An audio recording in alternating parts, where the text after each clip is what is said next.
Beberapa waktu yang lalu, tepatnya pada hari Ahad, tanggal 29 Desember 2024, ratusan tokoh muslimah dari Jombang dan Mojokerto dengan khidmat mengikuti perhelatan Risalah Akhir Tahun 2024 dari awal hingga akhir acara.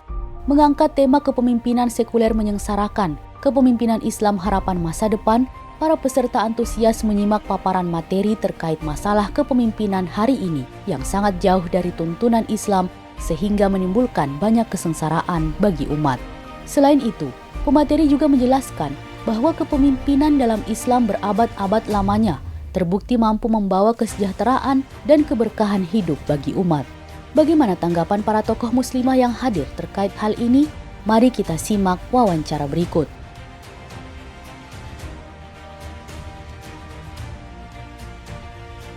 Sepakat, karena sistem saat ini, pemimpin saat ini menggunakan sistem kapitalisme sehingga tidak meriayah masyarakat berdasarkan Islam. Sepakat sekali, karena pemimpin yang populis otoriter membangun opini publik dengan pencitraan diri. Penerapan atau penegakan hukumnya bersifat otoriter. Saya sepakat.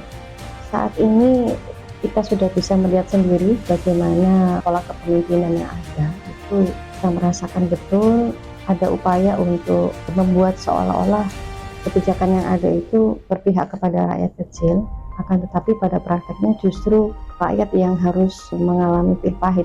Pada dasarnya yang kita lihat itu nuansa populisnya, yaitu seolah itu pro rakyat atau pro wong cilik, tapi sebetulnya kalau kita rasakan ternyata rakyat juga tidak begitu merasakan sendiri.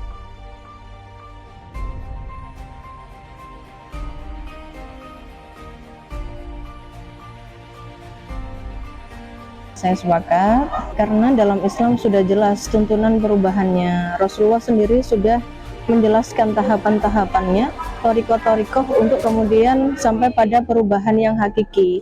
Dan bukti dalam sejarah itu setelah menunjukkan bahwa dengan metode torikoh Rasulullah, pergerakan Rasulullah, maka akan mencapai perubahan yang diinginkan oleh Allah Ta'ala. Hadis-hadisnya juga sudah jelas, dalilnya juga jelas, sehingga ketika kita ingin mengembalikan kepemimpinan berdasarkan Islam, maka satu-satunya contoh ya kita kembali kepada metode yang ditentukan oleh Rasulullah. Sangat sepakat sekali, karena jelas Islam itu sendiri adalah aturan yang turun dari Allah Subhanahu wa Ta'ala, itu yang pertama. Kemudian dalam aturan-aturan Islam itu memberikan banyak solusi-solusi secara komprehensif atau secara menyeluruh dari berbagai aspek kehidupan masyarakat atau umat Islam itu sendiri. Sangat sepakat, karena tidak ada yang lebih baik dari Islam. Kita sudah merasakan ya, hidup dalam seolah-olah itu merdeka, tapi faktanya dalam usia yang 80 lebih tahun ini kita melihat kondisi masyarakat itu juga masih jauh dari sejahtera. Sesungguhnya kalau kita lihat ini karena imbas dari sebuah sistem yang bukan berasal dari Allah dan Rasulnya, maka tidak ada pilihan lain yang lebih rasional dan juga memenuhi sebuah keberkahan itu kecuali datangnya dari Islam. Karena Islam sendiri kita melihat gaya kepemimpinan Rasulullah, kemudian para sahabat, bagaimana mereka bisa menampilkan sebuah kepemimpinan yang kuat, takwa, sekaligus mereka itu kasih sayang kepada masyarakat. Dan nampaknya seperti sekarang yang penuh dengan populis dan cenderung kepada otoriter.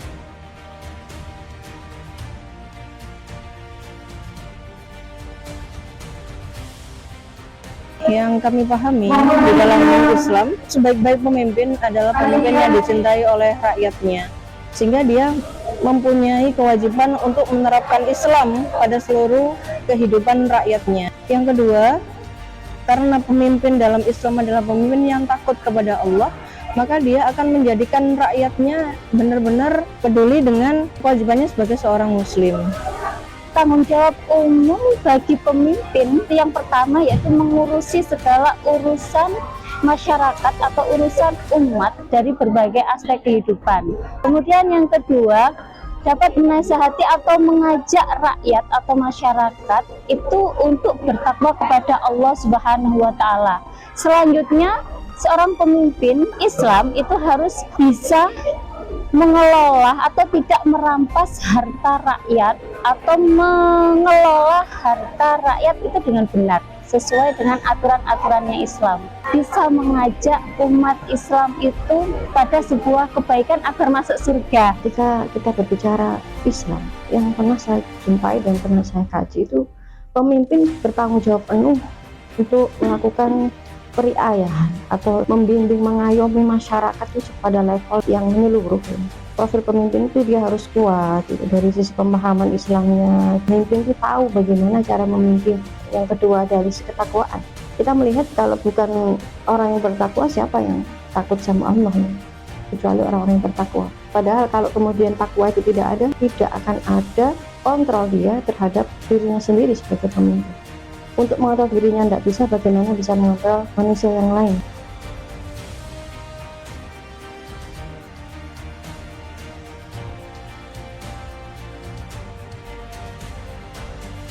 Sebagai hamba Allah yang diciptakan untuk beribadah kepada Allah, maka kami selaku hamba Allah yang diamanai beberapa lembaga, maka kami akan berkontribusi semaksimal mungkin untuk menjadikan itu wasilah dakwah melanjutkan kehidupan Islam, berjuang bersama-sama untuk menggelorakan dan mengembalikan kepemimpinan Islam di Indonesia. Berusaha terus mengikuti atau ikut mewujudkan suatu perubahan dan berupaya terus melakukan perubahan itu dengan memberikan pemahaman kepada paling nggak diri kita, kemudian masyarakat, teman-teman, bahwa memahami Islam secara kafah dan menyeluruh itu sangatlah penting gitu. Dari situ harapannya bisa mewujudkan perubahan itu sendiri.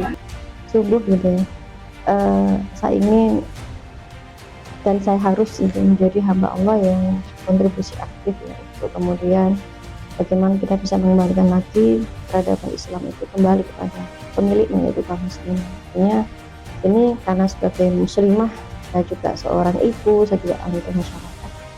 Saya ingin kita bersama-sama kaum muslimin yang lain, para ibu-ibu, para muslimah yang lain itu untuk sadar untuk kembali kepada Islamnya dengan benar. Karena begitu banyak versi Islam sekarang, tapi sesungguhnya hanya ada satu Islam, yaitu Islam kafah.